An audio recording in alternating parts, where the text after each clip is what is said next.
สิ้นเทพไทยโปรดปรานประทานคู่ฟ้าคู่ดินไว้เป็นมิ่งขวัญของดิน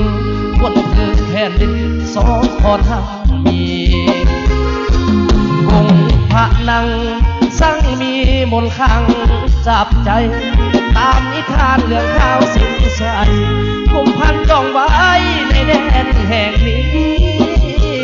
สีโหอะไรมาสวยสิบใสแคบสายนาทียิ่งสมยิ่งสมเมื่อดีก็อยากจะมีที่ก้องพานังก่อนจากเจ้าไปหัวใจยิ่งเศร้าอาวรคิดถึงตัดแกงกอดดอนโคตรคอนบอลเคียงคู่นางสาวผิดโน้ตัวอายมัวเจ็บซ้ำพอนางอย่าลืมสัญญาเนื้อฟังที่คงพนังคงหาคงใจ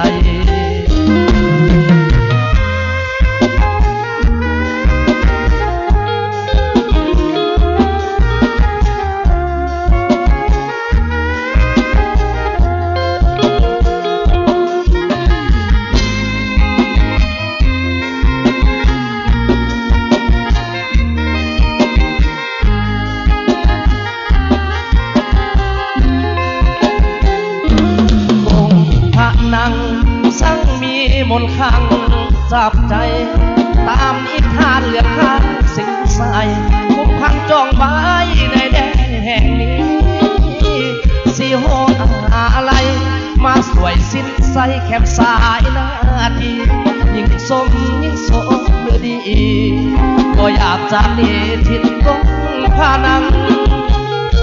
ก่อนจากเจ้าไปหัวใจยิ่งเศร้าอาวรคิดถึงตัดแกงกอดดอนโคตรคอนบอลเคียงคู่นางสาวผิดโน้ตบัว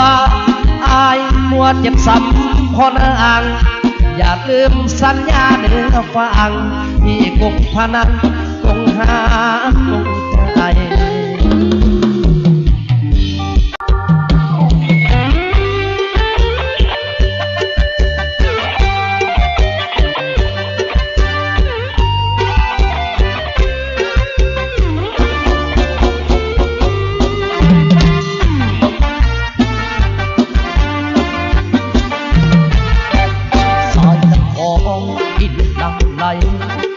น้ำใจสาวและคนลาวอกฟ้าพันธบานขาวจะบอกกล่าวว่าลาวจะเลิกเสียงเพลงดังแต่เดือดเถิดไตหลบลงไปตามสายหูไหลสนเท่าเบานวลม้วนหูย้ายกันอยู่ไปทั่วแผ่นดิน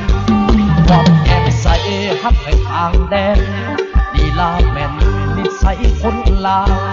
มีภาษีสุขวัญให้เจ้ากินของลาวแต่ดึกดำบรรพ์เ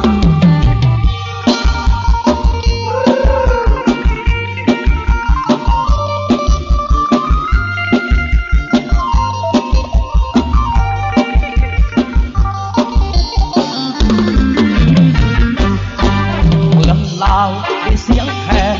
แดงดอกจำปาที่ไม่ออกสายพาละลังไหลคนลาวเป็นคนมีน้ำใจมีหอยต้นแผ่ไกลไกลสังขภาพยิ่งใหญ่ดื่มยาลาวเมืองลาว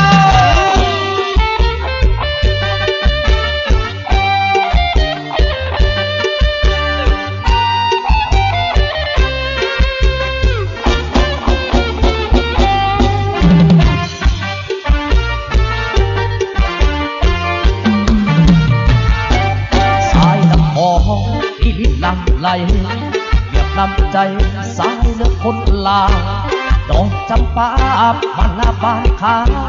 เพื่อบอกกล่าวว่าลาวจะเลิศเสียงเพลงดังแต่เนื้อเธอไตหลบลงไปตามสายผูไหลสนเผาเบานวลม้วนหูย้ายกันอยู่ไปทั่วแผ่นดินความแจ่มใสทักไปทางแดนลีลาแม่นนิสัยคนลาว บาสีสุขวันให้เจ้าที่ของลาวแต่ดึกดำบรรพ์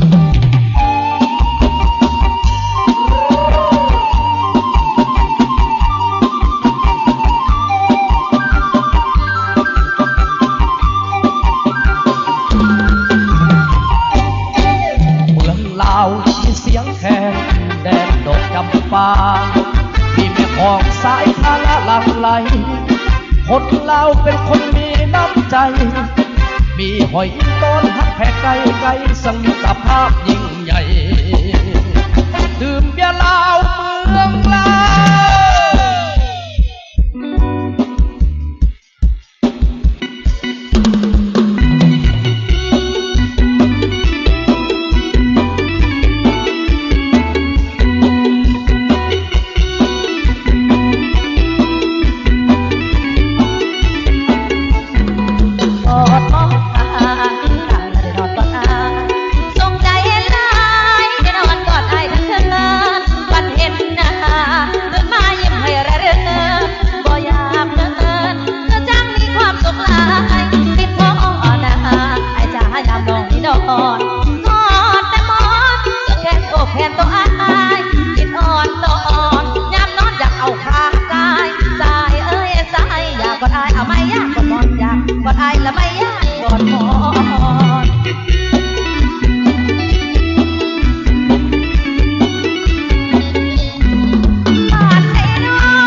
นี่น้องอนอนก็แต่มอง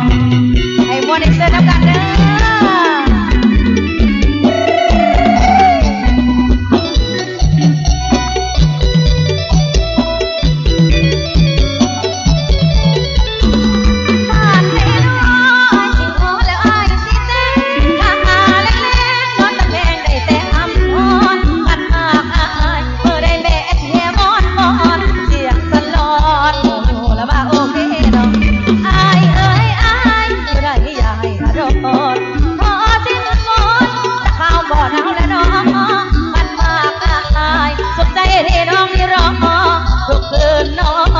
นี่น้องอนอนก็แต่มอนน้องนี่น้องอนอนก็แต่